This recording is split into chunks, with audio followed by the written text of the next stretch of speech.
Welcome everyone, Christine here with my essential unit guide for the Wood Elves in Total War Warhammer 3 Immortal Empires, covering the units they should be using in a campaign along with the Lords and Heroes.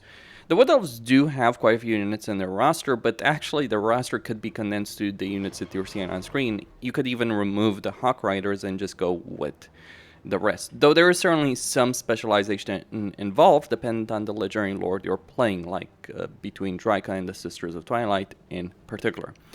From any forest, regardless of its tier, you can recruit regular Glade Guard. You can also recruit Glade Guard from every minor settlement, and Dryads as well, but they're not worth it.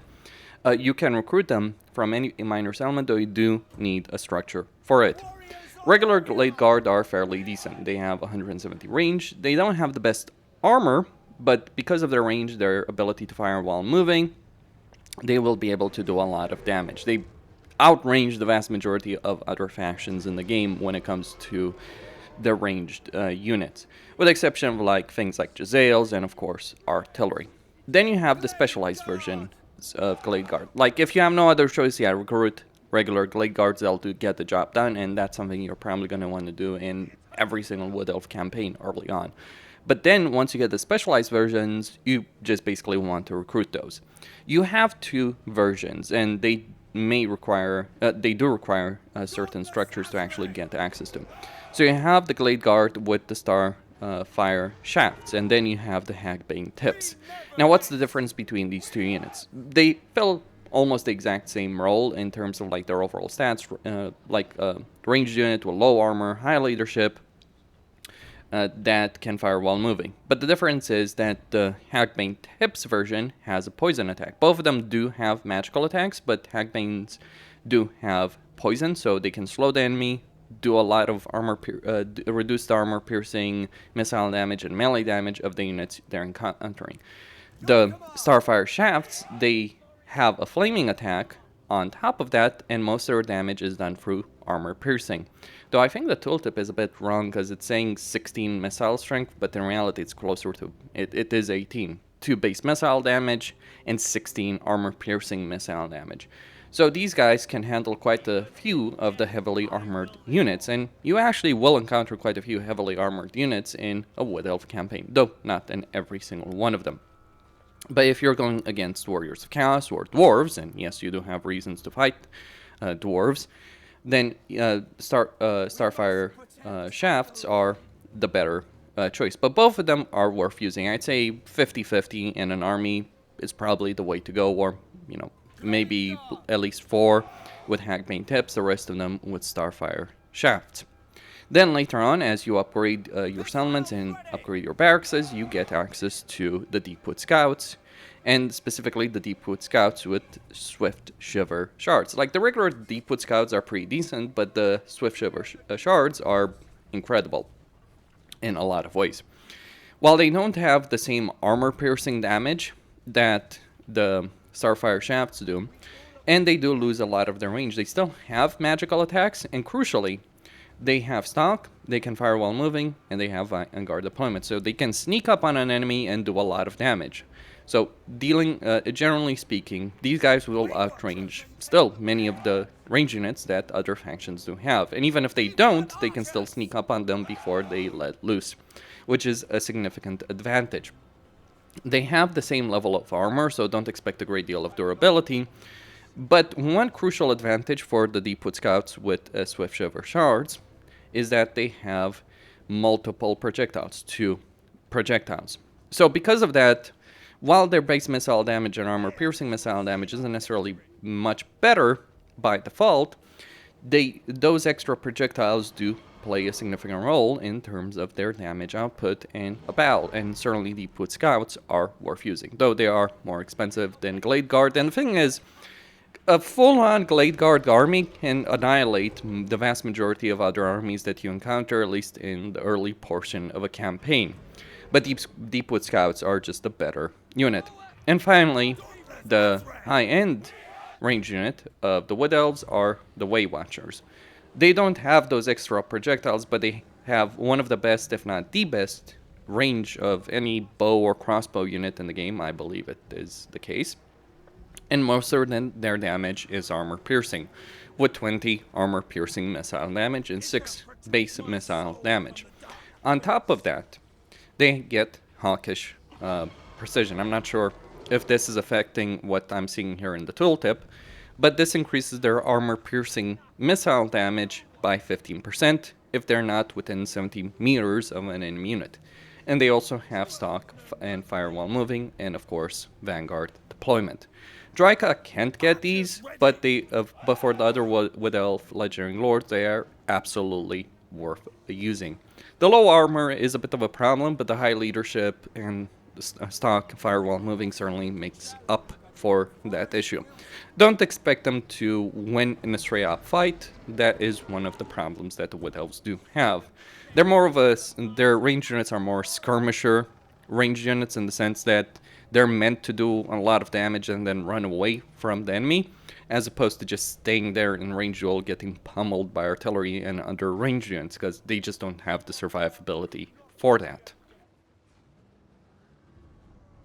But if you want that survivability, the Wood Elves got you covered there as well, with their melee units. Or rather, their monstrous units, specifically Treekin. I don't think Dryads are worth using, though Dryads can certainly hold their own, but Treekin absolutely are. In Durfu and Draika's campaigns, they are a tier 2 unit. Certainly for Draika, who can get them very, very early on. And she has Malevolent Treekin, which are just better because they have Frenzy. Now, here's the thing about regular Treekin.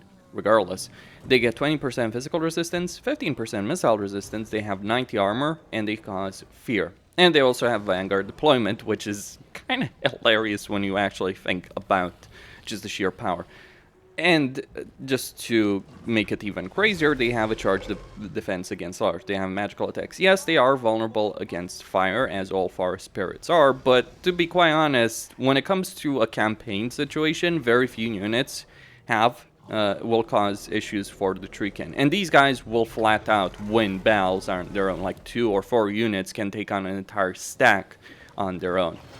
These guys fill the same role as trolls do in, say, a Greenskin campaign or Warriors of Chaos campaign, in that you can just throw them through the gates of a settlement and they can kill everything in sight. Because generally speaking, when we're thinking about flaming attacks, what are we concerned about flaming attacks? Well, it's the enemy range units. Well, range units don't do very well in sieges at the moment, at least not once you get past the settlement gates. So this is the role that Treekin can have. Like, they're great on field battles, they're great in sieges. One of the problems with a range-centric army is it might be more limited in sieges. It can get the job done, but Treekin can just go in and slaughter everything in sight. And they are absolutely worth using in every single Wood Elven campaign. In fact, you might even want to mass these guys in significant numbers, or if you're playing, say, Orion, this is no joke. Of course, for Draika and Durfu, there's a lot of reasons to use them, but if you're playing Orion, one of the things that makes Orion so crazy on the campaign map is he has zero upkeep. Well, 0 upkeep, or very close to him, means he can get as many armies as he can, or a lot of armies, and he can get entire doom stacks of Treekin to dominate the campaign map. No joke, at a certain point in Orion's campaign, you can literally auto-resolve every single battle by just massing Treekin. Whereas if you're going with Glade Guard, Deepwood Scouts, Way Watchers, you may have to fight battles. This is one of the advantages Draika has in her campaign as well, because she gets access to Treekin very, very quickly, and hers are just better. Now, speaking about Treekin, this will determine your lore choice, because ultimately, regardless of which campaign you're playing as, you will want Treekin. Well, here's the thing.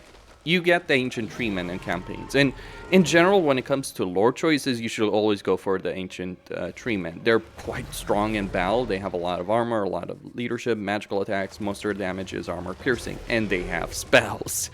A melee hybrid spellcaster with decent magic and good melee is strong enough on its own. They are more expensive than the other lore choices, but they are far better than the other lore choices. The reason they're far better is not their magic, or their melee ability. It's the simple fact that they can give Treekin 20% ward save. That is an absurd power that you're adding to the Treekin, and it's what makes them so crazy. Not only are Treekin by default incredibly powerful, but you give them ward save, they become absurd to a level that very few other armies can match.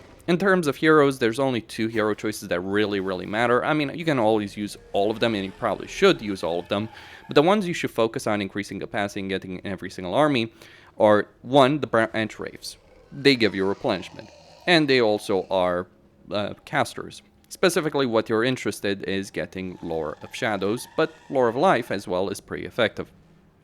But the main thing about branch wraiths is their replenishment ability. They're not too bad in melee as well. Like, they're basically a dryad turned into a hero. That's the role they fill in a Wood Elven roster. And then you have the spell singers, which are just fly-out casters that have a good mobility on the battlefield because they can get a flying mount.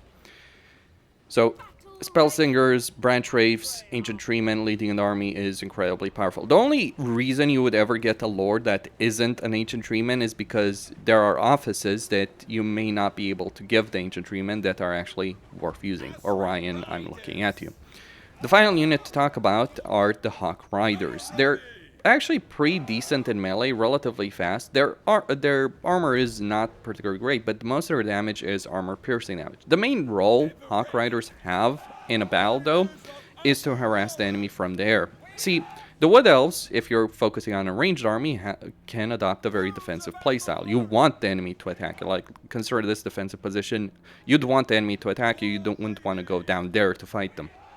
Well, if the enemy is on the defensive, then you need to get them to attack you. They won't do it on their own.